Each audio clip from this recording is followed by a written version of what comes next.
warahmatullahi wabarakatuh. Waalaikumsalam warahmatullahi wabarakatuh. Bapak Ibu yang saya hormati, pertama-tama mari kita menyatakan puji dan syukur kehadirat Allah Subhanahu wa taala sehingga hari ini kita diberi kesempatan untuk bertemu, dan tak lupa selawat dan taslim kepada Nabi kita Nabi Muhammad SAW. Nah, untuk hari ini pertemuan kita sedikit menyita waktu Bapak Ibu sekalian.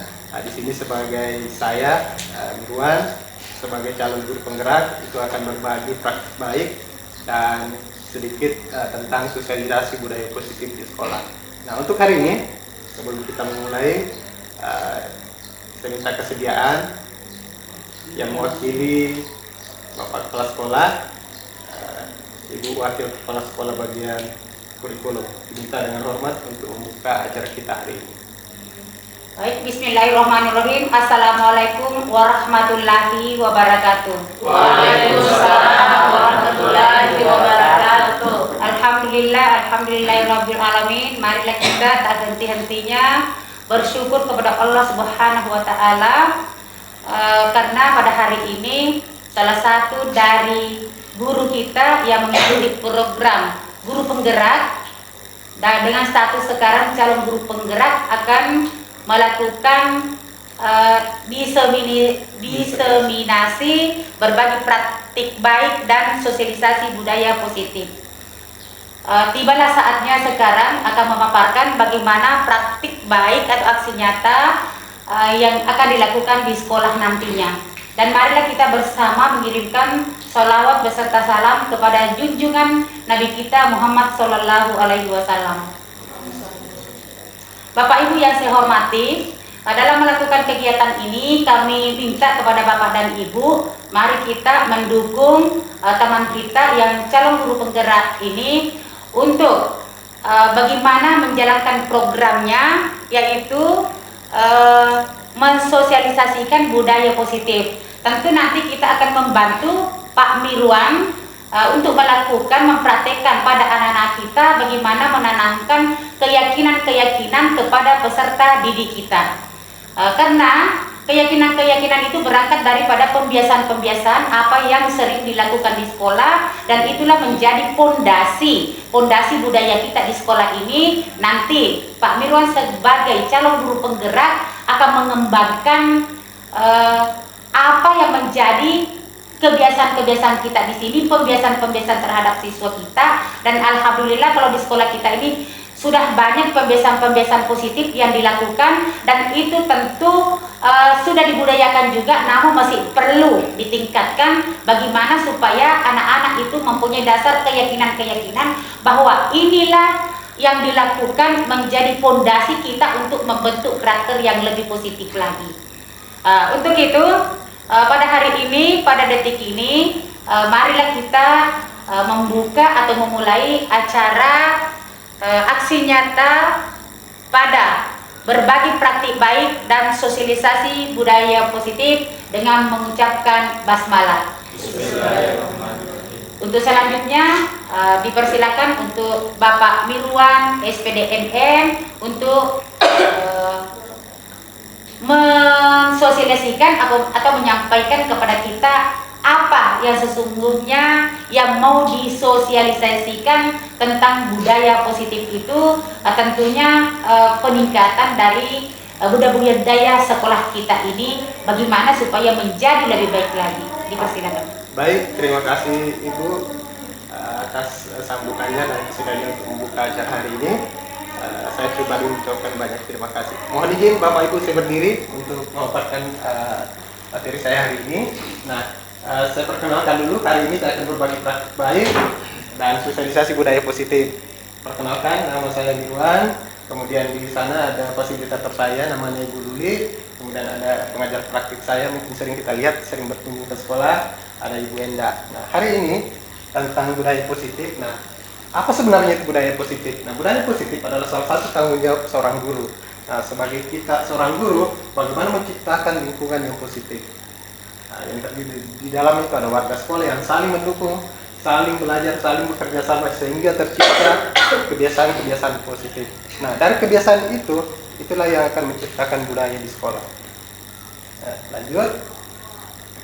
Nah, suatu lingkungan yang aman dan nyaman akan memberikan murid kesempatan dan kebebasan untuk berproses, belajar, kemudian kebebasan membuat belajar, kemudian sehingga mampu menerima dan menyerap suatu pembelajaran.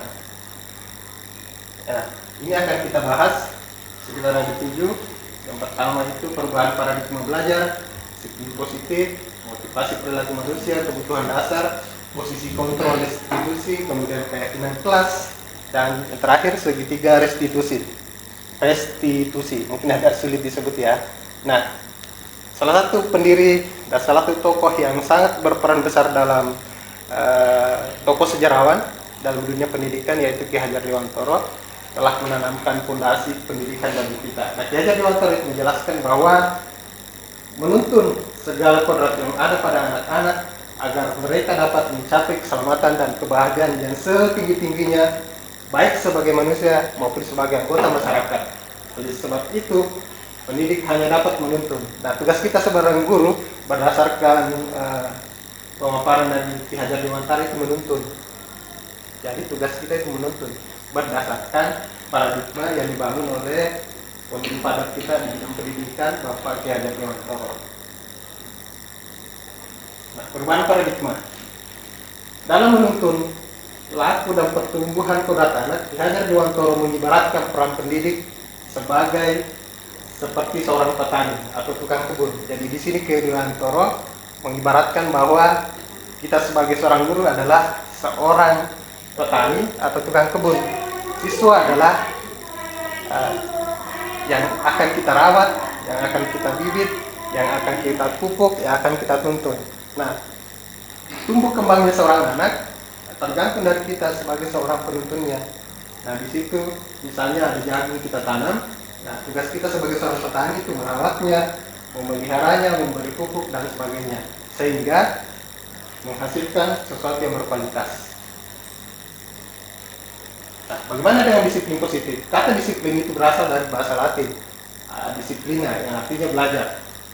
Disiplin mengacu pada disiplin diri yang memiliki tanggung jawab terhadap apa yang dilakukan berdasarkan nilai-nilai kebijakan yang diyakini. Disiplin positif merupakan salah satu penerapan disiplin yang bertujuan untuk menumbuhkan serta memberdayakan murid tanpa imbalan penghargaan dan hukuman.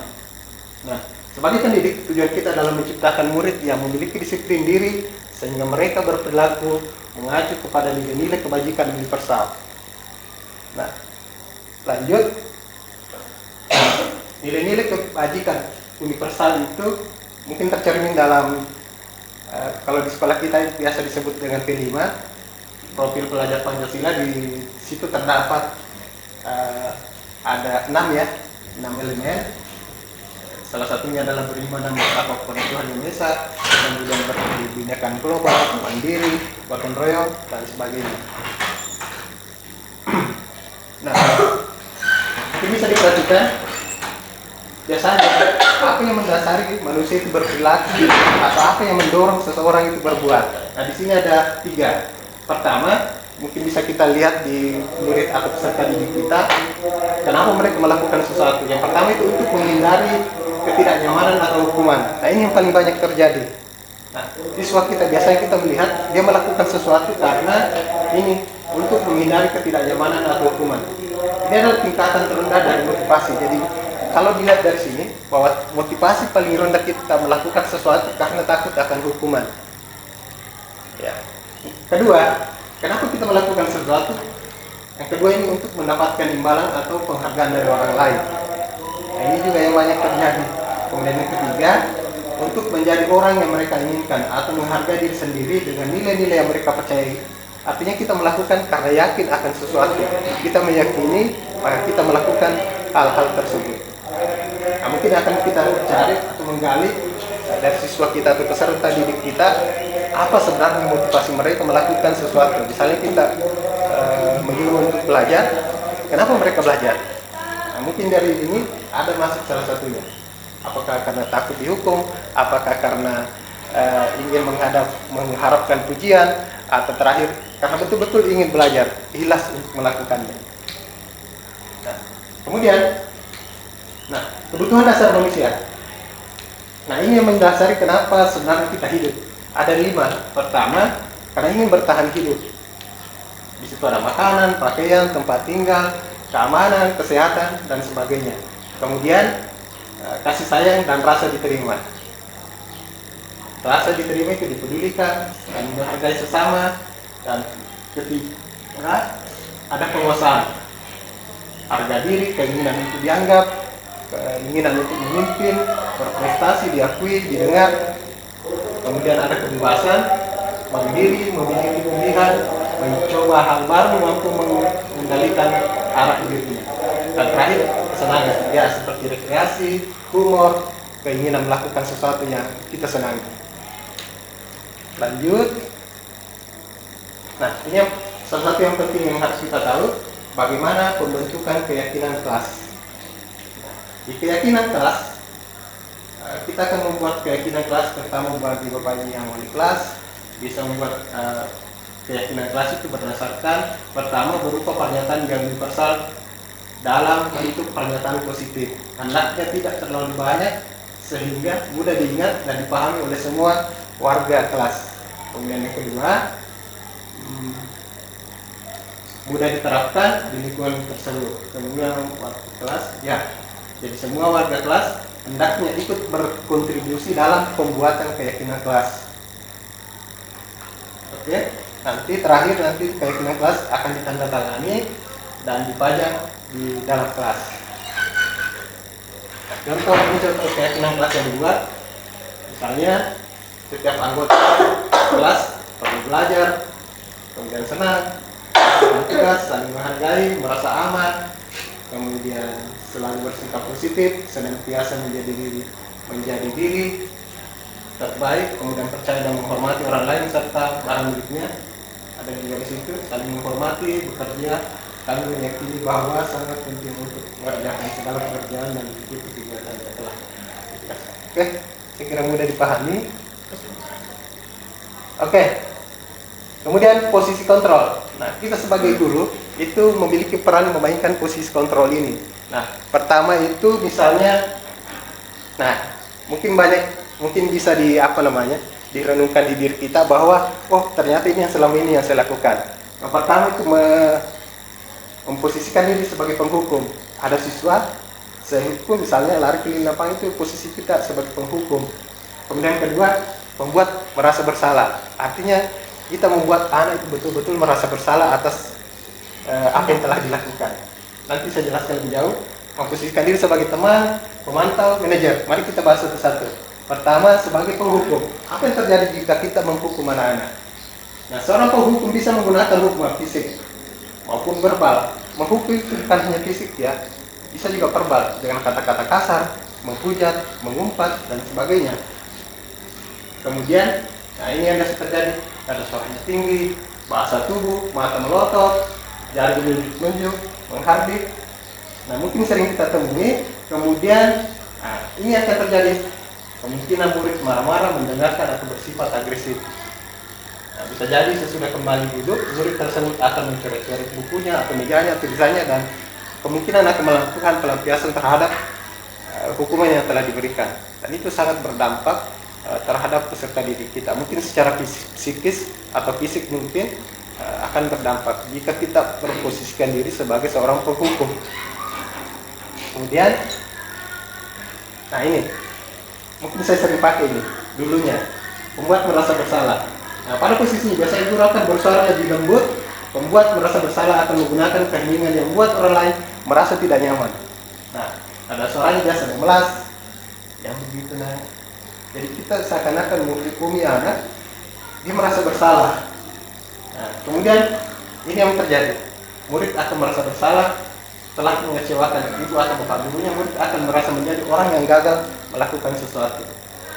Sikap seperti ini lebih berbahaya dari sikap seorang penghukum, karena itu akan melibatkan emosi anak. Jadi anak biasa minder gara-gara misalnya telah merasa bersalah, sehingga dia berbuat yang di luar kendalinya, karena sulit dikendalikan emosinya. Kemudian yang ketiga, nah, posisikan sebagai teman.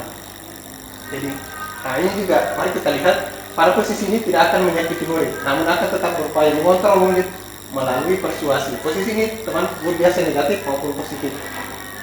Nah, menggunakan hubungan baik humor untuk mempengaruhi seseorang. Nah, mungkin kita juga sering memperlakukan anak didik kita sebagai seorang teman. Nah, biasa akrab, kemudian mengajak bercanda, bahasa tubuh yang cenderung menginginkan anak untuk berinteraksi lebih jauh. Nah, murid akan merasa senang, akrab. Nah, negatifnya adalah murid menjadi tergantung pada gurunya. Ada ketergantungan, dan biasanya cenderung yang kita temui jika kita posisi teman, itu kecenderungannya anak-anak akan kurang ajar pada gurunya karena dia menganggap bahwa itu adalah temannya. Lanjut. Nah, memantau berarti mengawasi. Pada posisi ini kita bertindak sebagai pemantau, kita mengawasi anak-anak dengan perilaku orang yang kita awasi. Posisi pemantau berdasarkan pada peraturan. Jadi kita memantau anak-anak, kalau ada peraturan yang dilanggar, kemudian ada konsekuensi dengan menggunakan sanksi atau konsekuensi kita dan untuk memisahkan pribadi kita dengan murid. Kita langsung ke apa akibatnya. Murid memahami konsekuensi yang telah dijalankan karena telah melanggar salah satu peraturan sekolah. Guru tidak menunjukkan sikap emosi, dia hanya menjalankan aturan yang ada dan memantau murid-murid atau siswa kita. Kemudian terakhir, guru ini ya posisi yang paling bagus sebenarnya adalah sebagai seorang manajer. Guru mempersilahkan murid untuk mempertanggungjawabkan kesalahannya. Jadi kita menggali, misalnya ada anak berbuat salah, kita mewawancarai, ada nanti namanya segitiga restitusi, bagaimana kita menggali anak-anak bertanggung jawab atas apa yang telah diperbuat. Nah, ini mungkin yang harus lebih banyak dilakukan, memposisikan diri kita sebagai seorang manajer. Di sini ada suara tulus, bahasa tubuh tidak kaku, mendekat ke murid. Nah, fokus ada pada murid, bukan untuk membahagiai guru atau orang tua. Guru akan mengembalikan tanggung jawab pada murid untuk mencari jalan keluar permasalahannya, tentu dengan bimbingan gurunya. Jadi murid di sini kita hanya membantu untuk menemukan jalan keluar terhadap permasalahan yang dialaminya. Nah, ini kata-kata yang sering kita gunakan. Penghukum. Kamu misalnya lihat posisi kita sebagai penghukum. Nah, ini biasa. Kamu selalu saja datang terlambat. Sana keliling lapangan 5 kali. Ini kalau kita posisikan diri sebagai penghukum. Kemudian pembuat rasa bersalah. Nah, ini yang sering kita lakukan. Bapak sangat kecewa dengan kamu. Gimana coba kalau di posisi ini? Bagaimana perasaannya? Itu membuat anak-anak merasa bersalah. Kemudian memposisikan diri sebagai teman. Nah, ini mungkin ya sudah, kali ini tidak apa-apa. Nanti ya Bapak bantu bereskan masalahnya. Memantau. Nah, ini peraturannya apa? Jadi anak-anak itu saya ada melanggar. Coba bagaimana peraturannya? Apa yang telah kamu lakukan? Kemudian posisi sebagai manajer. Nah, ini berkaitan dengan tadi tentang keyakinan kelas yang sudah dibuat. Apa yang kita yakini? Kan kita sudah membuat keyakinan kelas. Kira-kira dengan pelanggaran yang kau buat, apa yang kira-kira untuk menetralisir atau mempertanggungjawabkan perbuatanmu? Apa kira-kira yang bisa dilakukan? Itu kalau kita berposisi sebagai manajer. Oke, lanjut. Nah, ini segitiga restitusi. Restitusi itu ada sebuah proses dialog. Di dalamnya itu mengandung ada 3. Pertama, menstabilkan identitas, kemudian validasi tindakan yang salah, kemudian ketiga, menanyakan keyakinan. Nah, ini untuk menstabilkan identitas. Nah, ini yang biasa kata-kata yang biasa kita pakai. Kan ceritanya tadi, saya kembali. Dalam segitiga restitusi ini pola yang akan kita pakai untuk misalnya anak-anak berbuat salah, misalnya dia terlambat. Cobalah dipakai, diterapkan segitiga restitusi ini. Yang pertama kita lakukan adalah menstabilkan identitasnya. Nah, kenapa biasa kalau misalnya berbuat, nah ini yang kata-kata yang kita pakai, berbuat salah itu wajar tidak? Manusia tidak ada yang sempurna. Jadi anak-anak kita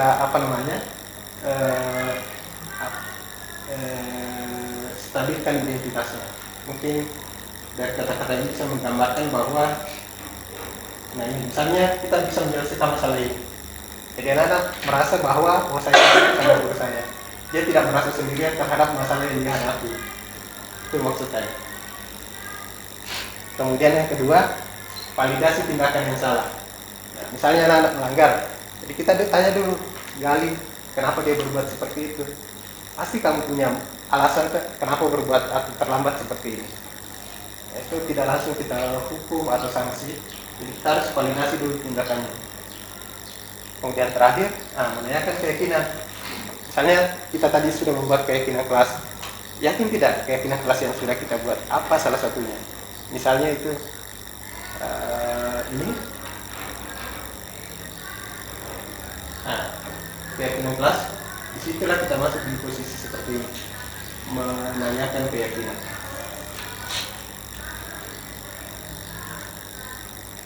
Nah, ini lanjutannya, kata-kata yang sering dipakai untuk keyakinan kelas, stabilitas identitas, dan validasi tindakan.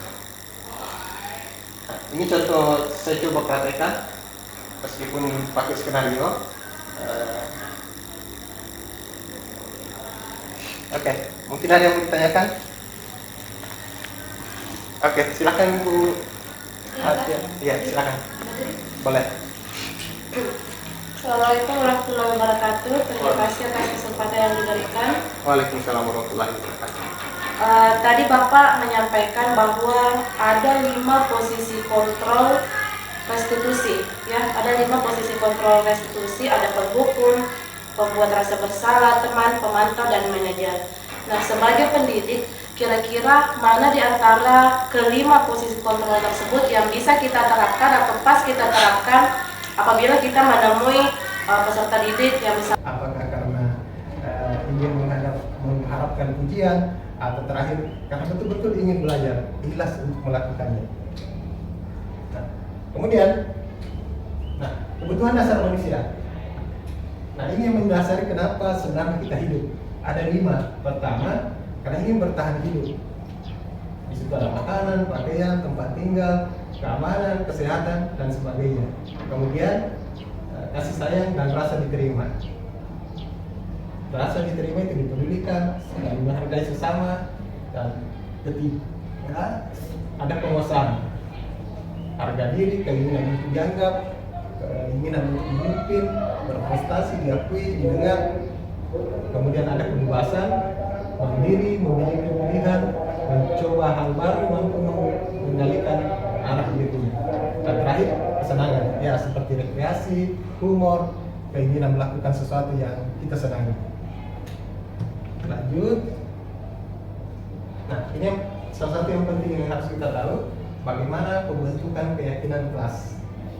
Nah, di keyakinan kelas, kita akan membuat keyakinan kelas, terutama bagi Bapak Ibu yang wali kelas, bisa membuat keyakinan kelas itu berdasarkan pertama berupa pernyataan yang universal dalam bentuk pernyataan positif. Hendaknya tidak terlalu banyak sehingga mudah diingat dan dipahami oleh semua warga kelas. Kemudian yang kedua,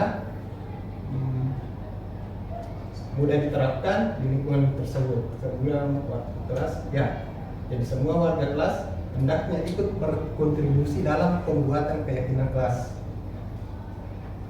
Oke, nanti terakhir keyakinan kelas akan ditandatangani dan dipajang di dalam kelas. Contoh keyakinan kelas yang dibuat, misalnya setiap anggota kelas perlu belajar, kemudian senang, tugas, saling menghargai, merasa aman, kemudian selalu bersikap positif, senantiasa menjadi diri terbaik, kemudian percaya dan menghormati orang lain serta barang miliknya. Ada 3 di situ, saling menghormati, bekerja. Kami meyakini bahwa sangat penting untuk mengerjakan segala pekerjaan dan mengikuti kegiatan yang telah ditegaskan. Oke, saya kira mudah dipahami. Oke, kemudian posisi kontrol. Nah, kita sebagai guru itu memiliki peran memainkan posisi kontrol ini. Nah, pertama itu misalnya, mungkin bisa direnungkan di diri kita bahwa ternyata ini yang selama ini yang saya lakukan. Yang pertama itu memposisikan diri sebagai penghukum. Ada siswa saya hukum, misalnya lari keliling lapangan, itu posisi kita sebagai penghukum. Kemudian yang kedua, membuat merasa bersalah. Artinya kita membuat anak betul-betul merasa bersalah atas apa yang telah dilakukan. Nanti saya jelaskan lebih jauh. Memposisikan diri sebagai teman, pemantau, manajer. Mari kita bahas satu-satu. Pertama, sebagai penghukum. Apa yang terjadi jika kita menghukum anak-anak? Nah, seorang penghukum bisa menggunakan hukuman fisik maupun verbal. Menghukum itu bukan hanya fisik ya, bisa juga verbal dengan kata-kata kasar, menghujat, mengumpat, dan sebagainya. Kemudian, nah ini yang biasa terjadi, ada suaranya tinggi, bahasa tubuh, mata melotot, jalan menunjuk-nunjuk, menghardik. Nah, mungkin sering kita temui. Kemudian, nah, ini akan terjadi kemungkinan murid marah-marah, mendengarkan atau bersifat agresif. Nah, bisa jadi sesudah kembali duduk, murid tersebut akan mencoret-coret bukunya atau mejanya atau tulisannya, dan kemungkinan akan melakukan pelampiasan terhadap hukuman yang telah diberikan. Dan itu sangat berdampak terhadap peserta didik kita. Mungkin secara psikis atau fisik mungkin akan berdampak jika kita memposisikan diri sebagai seorang penghukum. Kemudian, nah ini mungkin saya sering pakai ini dulunya, membuat merasa bersalah.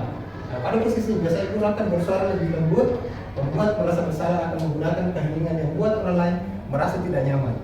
Nah, ada suaranya biasa memelas, yang begitu. Nah, jadi kita seakan-akan menghukumi anak, dia merasa bersalah.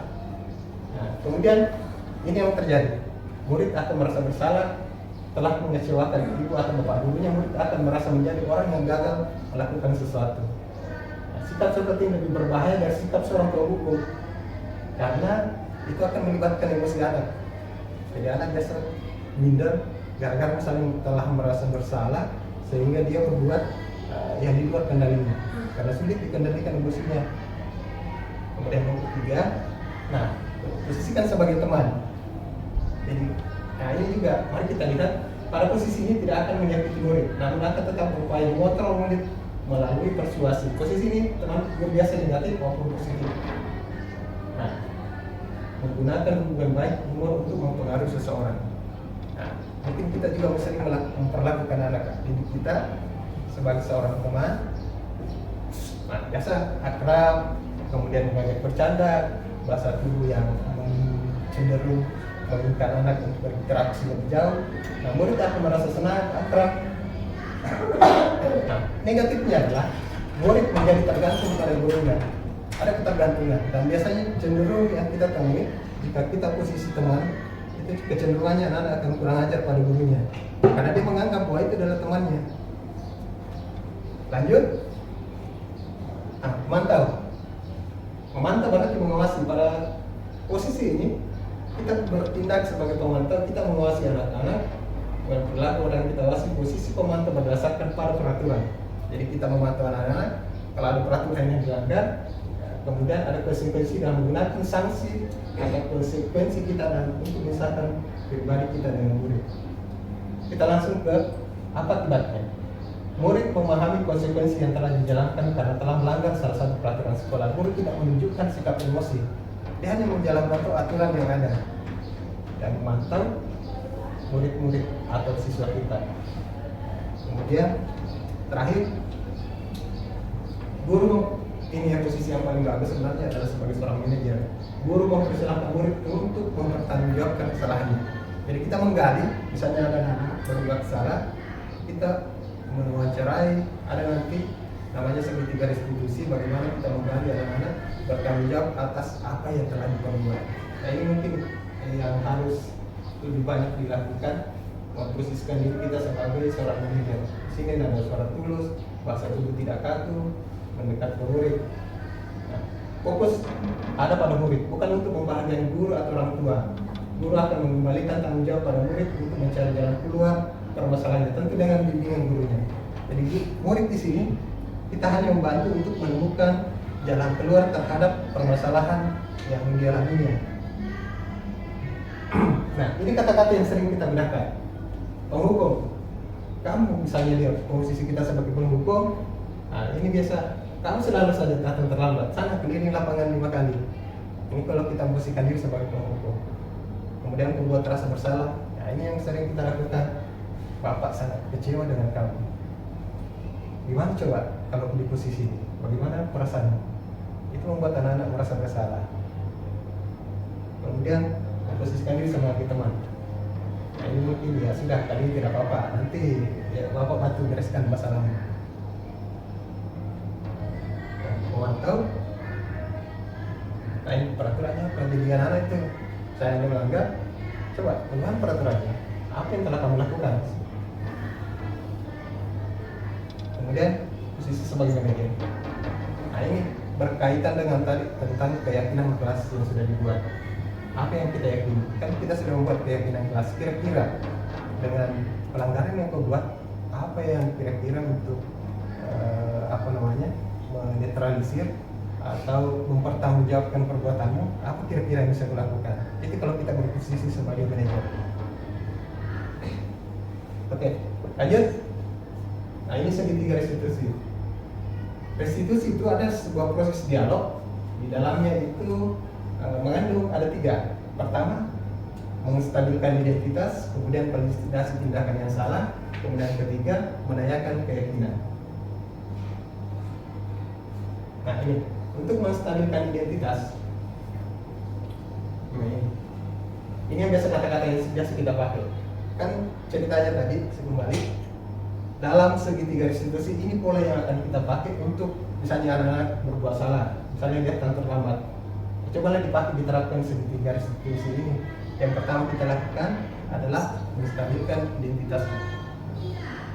Nah, anak-anak biasa kalau misalnya berbuat, nah ini yang kata-kata yang kita pakai, berbuat salah itu wajar tidak.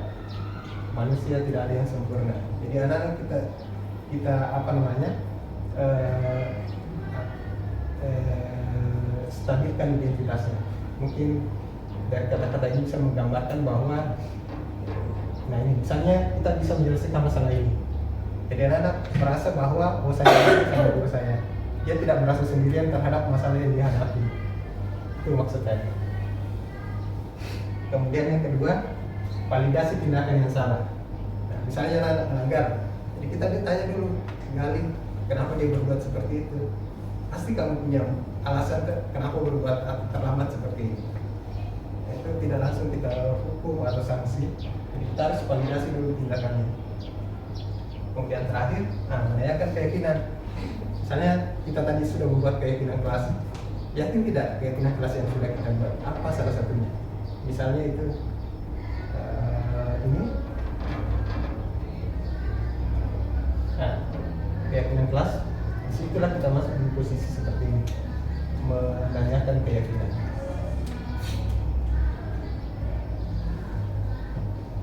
Nah, ini lanjutannya, kata-kata yang sering dipakai untuk keyakinan kelas, stabilitas identitas dan validasi tindakan.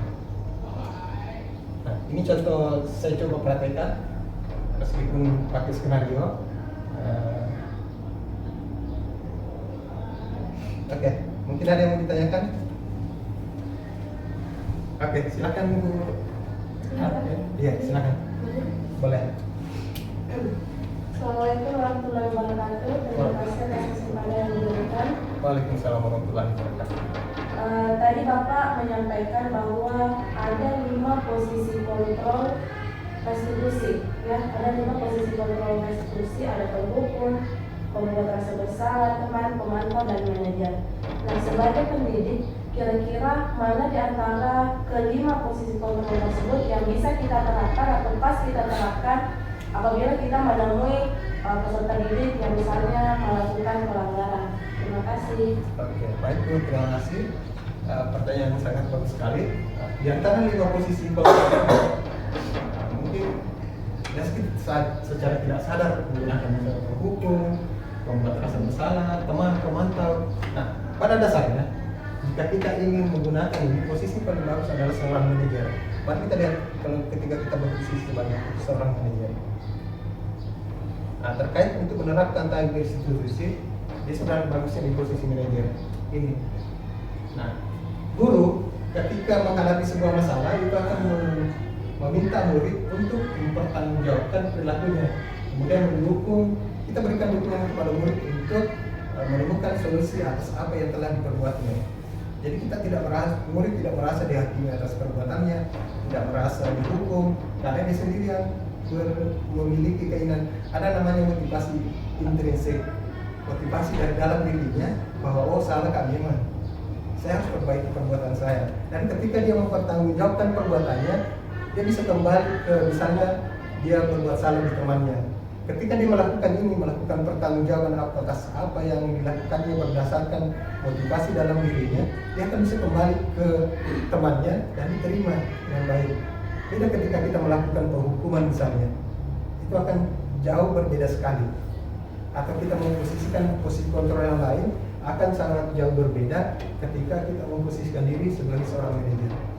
Mungkin itu jawaban saya. Terima kasih atas pertanyaannya. Bagaimana Bu? Oke, terima kasih Pak. Oke. Masih ada pertanyaan lain? Oke, silakan Ibu Juliana. Ya, terima kasih atas kesempatan yang diberikan. Dari pemaparan materinya terkait dengan kontrol restitusi, ada yang disebutkan kita harus sesuai dengan pembentukan keyakinan kelas.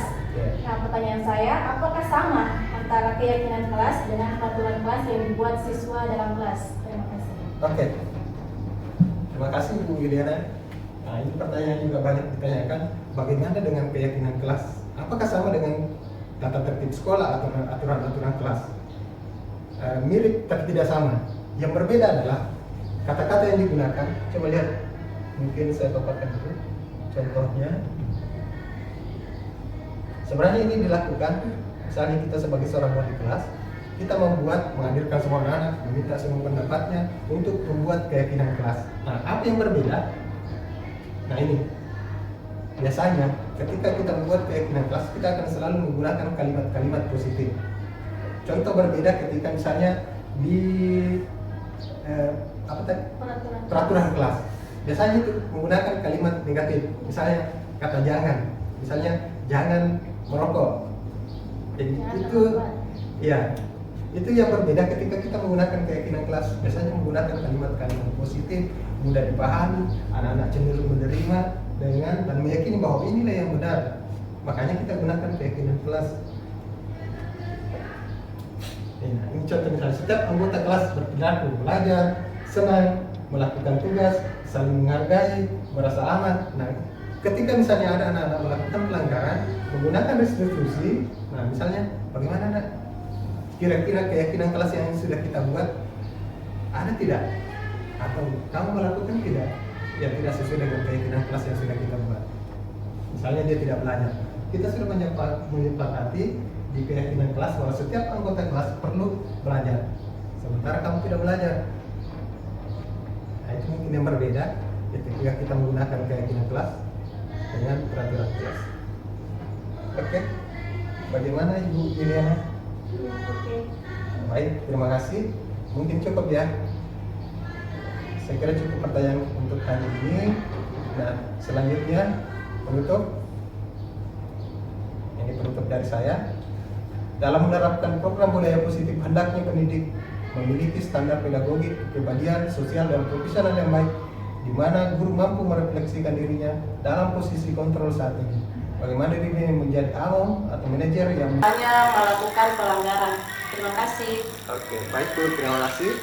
Pertanyaan yang sangat bagus sekali. Di antara 5 posisi kontrol mungkin Jasmine secara tidak sadar menggunakan metode penghukum, pembuat rasa bersalah, teman, pemantau. Nah, pada dasarnya jika kita ingin menggunakan ini, posisi paling bagus adalah seorang manajer. Mari kita lihat kalau ketika kita berposisi sebagai seorang manajer.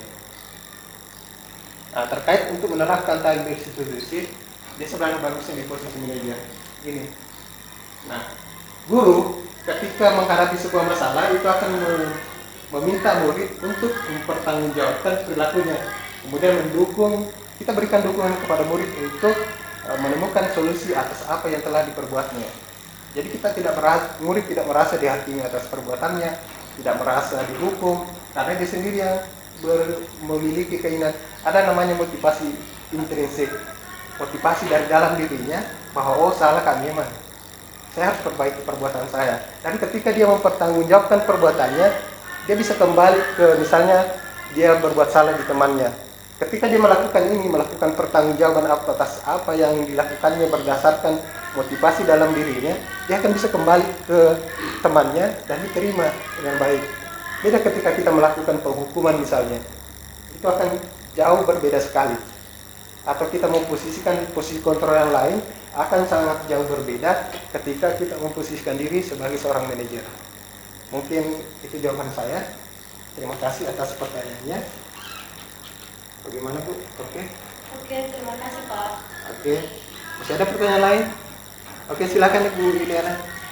Ya, terima kasih atas kesempatan yang diberikan. Tadi pemaparan materinya terkait dengan kontrol restitusi, ada yang disebutkan kita harus sesuai dengan pembentukan keyakinan kelas. Ya. Nah, pertanyaan saya, apakah sama antara keyakinan kelas dengan peraturan kelas yang dibuat siswa dalam kelas? Terima kasih. Oke. Terima kasih Bu Liliana. Nah, ini pertanyaan juga banyak ditanyakan. Bagaimana dengan keyakinan kelas? Apakah sama dengan tata tertib sekolah atau aturan-aturan kelas? Mirip tapi tidak sama. Yang berbeda adalah kata-kata yang digunakan. Coba lihat. Mungkin saya paparkan dulu contohnya. Sebenarnya ini dilakukan, misalnya kita sebagai seorang wali kelas, kita menghadirkan semua anak-anak, meminta semua pendapatnya untuk membuat keyakinan kelas. Nah, apa yang berbeda?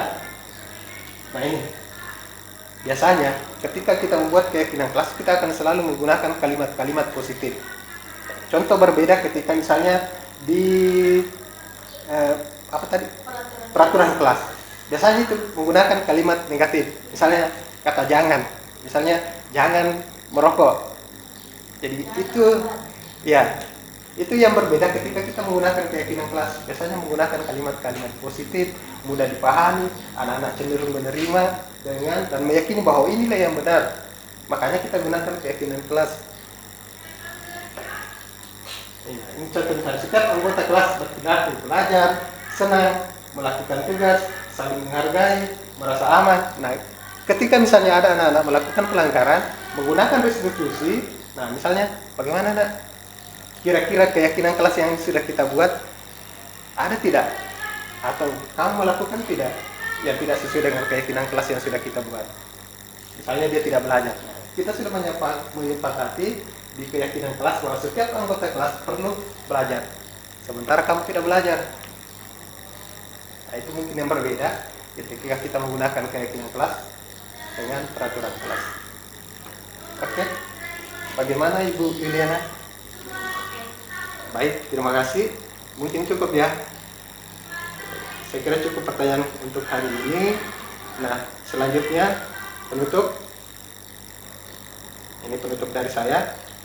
Dalam menerapkan program budaya positif, hendaknya pendidik memiliki standar pedagogik, kepribadian, sosial, dan profesional yang baik, di mana guru mampu merefleksikan dirinya dalam posisi kontrol saat ini. Bagaimana dirinya menjadi awam atau manajer yang menuntun murid-muridnya menjadi insan yang mandiri, merdeka, dan bertanggung jawab. Sekian dan terima kasih.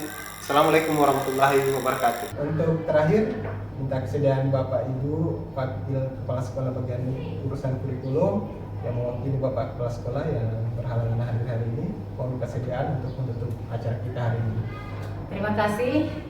Assalamualaikum warahmatullahi wabarakatuh. Waalaikumsalam warahmatullahi wabarakatuh. Telah kita tadi mengikuti pemaparan slide demi slide dari calon guru penggerak kita, Bapak Mirwan SPD MM, telah menyampaikan bagaimana caranya untuk menjadikan siswa menjadi pribadi-pribadi yang positif, berkarakter yang positif.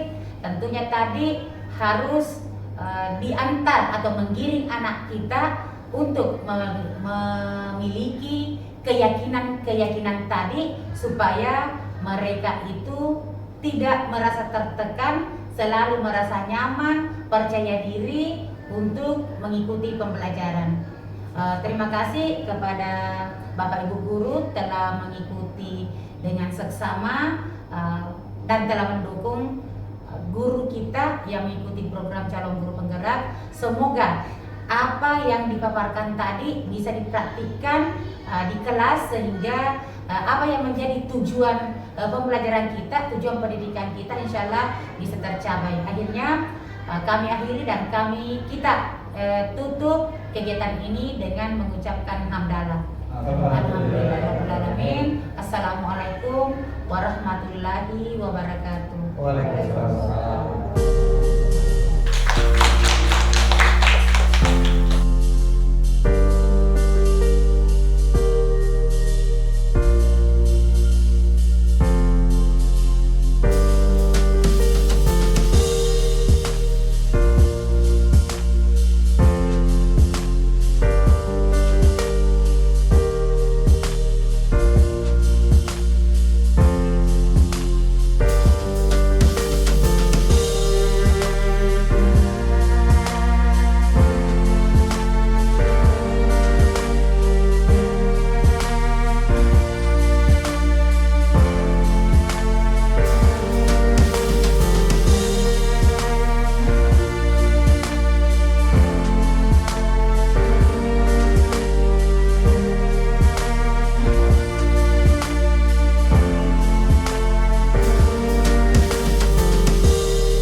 Baik,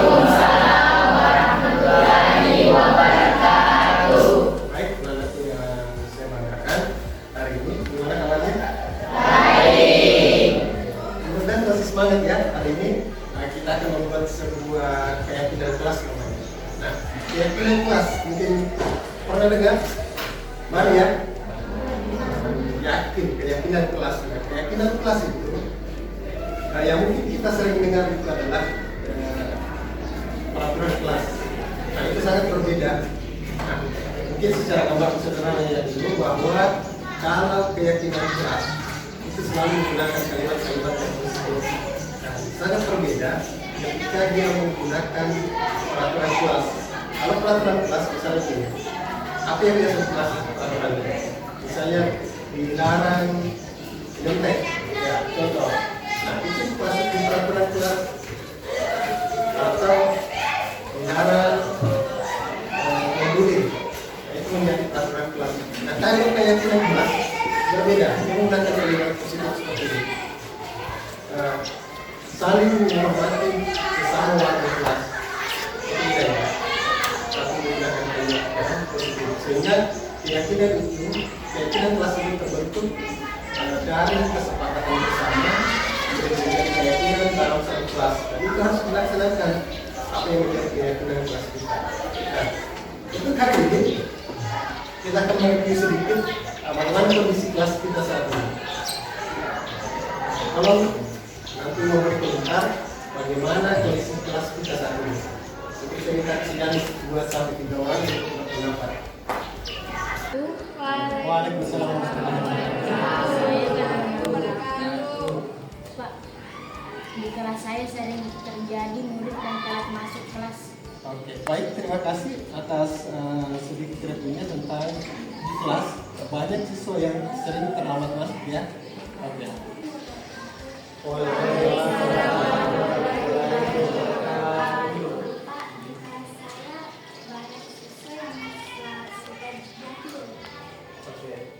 Sering terjadi sendirian ya.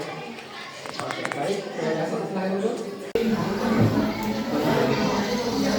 Baik, anakku semua, selanjutnya setelah mendengarkan tentang tadi tentang peraturan kelas, tentang kondisi kelas, kita akan coba bagaimana melihat peraturan kelas yang berjalan selama ini.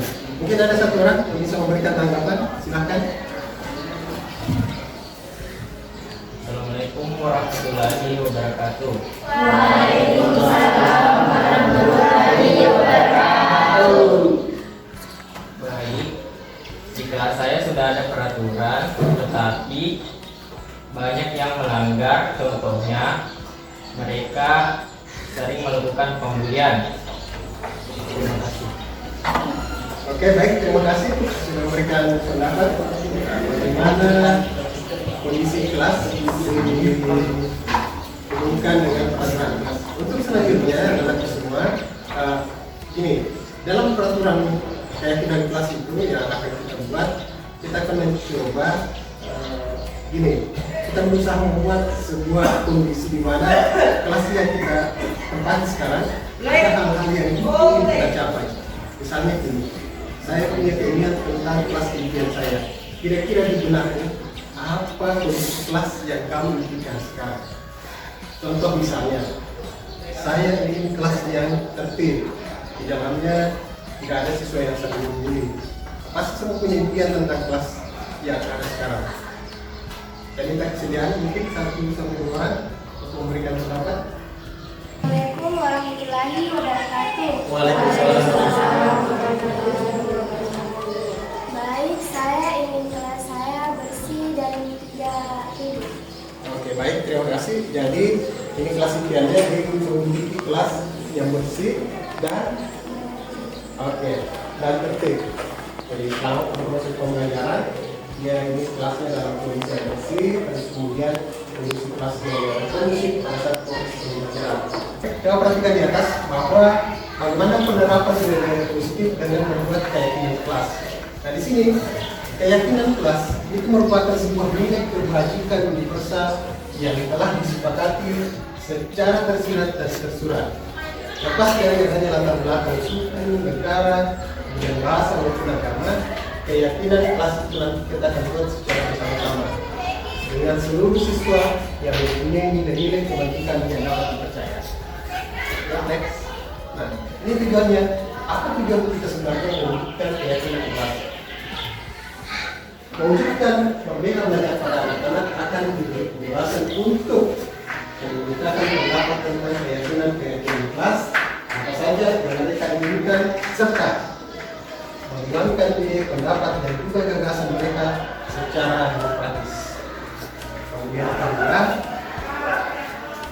bagaimana mewujudkan disiplin positif kepada anak-anak dan kemudian akan menjadi budaya positif di mana anak dapat menjalankan keyakinan kelas yang telah disepakati secara bersama-sama.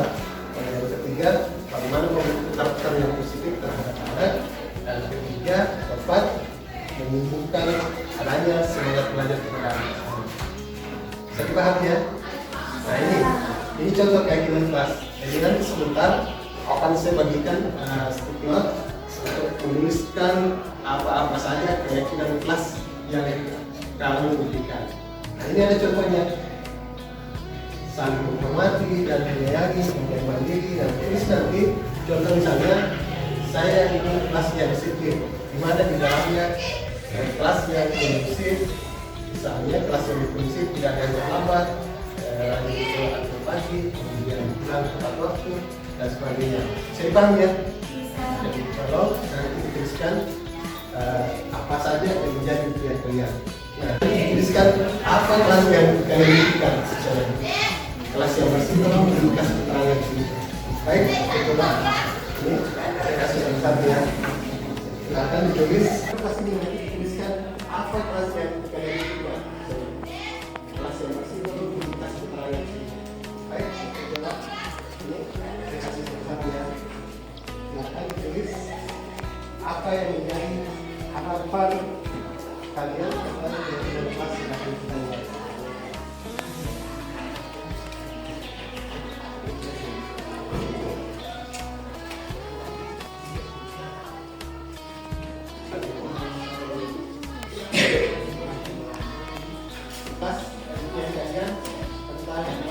Kemudian setelah tulis nanti itu ditempelkan di atas di papan tulis. Silakan saya kasih waktu sekitar 1.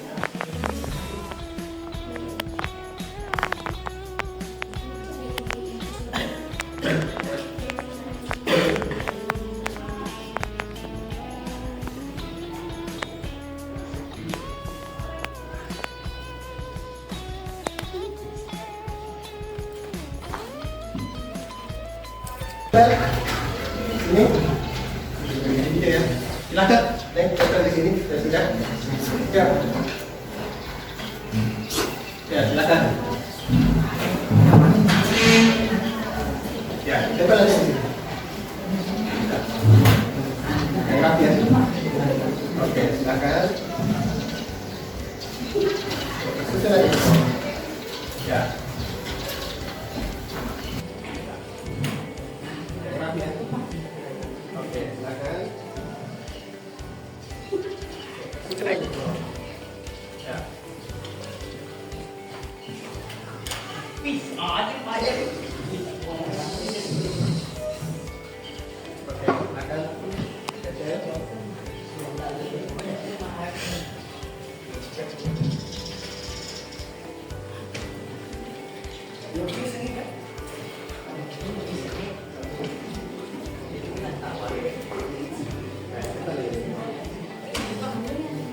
Jangan kepala itu. Coba.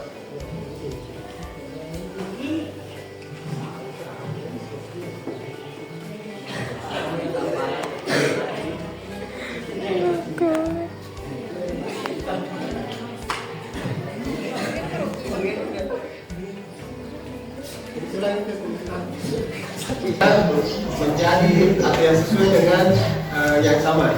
Contoh misalnya ini, saya ingin punya kelas yang bersih. Ini punya kelas yang bersih, kita tempatkan di satu tempat. Kemudian yang lain, ini tentang tertib, disiplin. Oke, ini kelompok disiplin. Lihat ya, ini yang bersih, ini bersih, disiplin. Kemudian ini saya kelas yang apa ini? Kelas yang namanya. Oke, saya masih tanda-tanda. Oke, saya ingin kelas yang bersih dan tidak adanya kemudian dalam kelas. Oke, kita masuk ke sini. Kebersihan. Oke. Kemudian keyakinan kelas saya ingin kelas yang disiplin dan tetap solid. Oke, teruskan disiplin. Kemudian, oke, ingin kelas yang bersih. Oke. Oke, ingin kelas yang bersih. Oke, dan peduli lingkungan. Oke, masuk ke sini ya. Ingin kelas yang tidak ribut. Oke, bisa disiplin ya ini. Iya. Oke. Saya masukkan di sini di saat yang tepat untuk masuk di saling menghormati. Kemudian saya ingin mempunyai kelas yang disiplin. Oke, masukkan di sini. Ini tadi belum yang berikan kedisiplinan, bersih, kemudian saling menghargai. Saya ingin kelas yang bersih dan oke, saya ingin kelas yang tidak terjadi pembulian. Oke, saling menghormati. Bentar ya.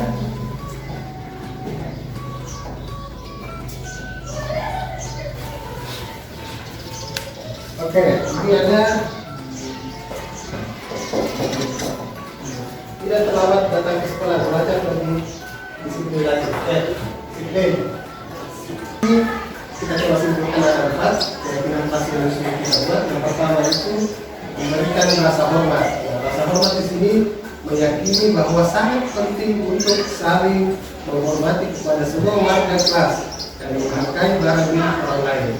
Yang kedua, bekerja sama. Meyakini bahwa sangat penting mengerjakan segala pekerjaan dan mengikuti kegiatan yang telah dilakukan oleh sekolah. Dan ketiga, tentang peduli lingkungan. Di sini meyakini bahwa sangat penting untuk menjaga dan peduli pada lingkungan sekitar, seperti menjaga kebersihan. Dan terakhir, keempat, disiplin. Meyakini bahwa sangat penting untuk disiplin waktu, seperti datang tepat waktu, pulang tepat waktu, kemudian mengikuti aturan. Ini akan saya tekan di kelas kita dan ini akan menjadi pedoman kita dalam menjalankan keseharian kita di kelas. Jadi ini tolong ini menjadi pedoman kita dan ini menjadi motivasi kita untuk bertindak di kelas ini. Oke, selanjutnya di sini kalau nanti ditandatangani satu persatu tentang artinya keyakinan yang sudah kita buat secara bersama-sama dan disepakati secara bersama-sama sebagai bentuk bahwa itu dibuat oleh kita, maka hadir silakan diisi dan terakhir nanti akan ditandatangani oleh guru kelasnya.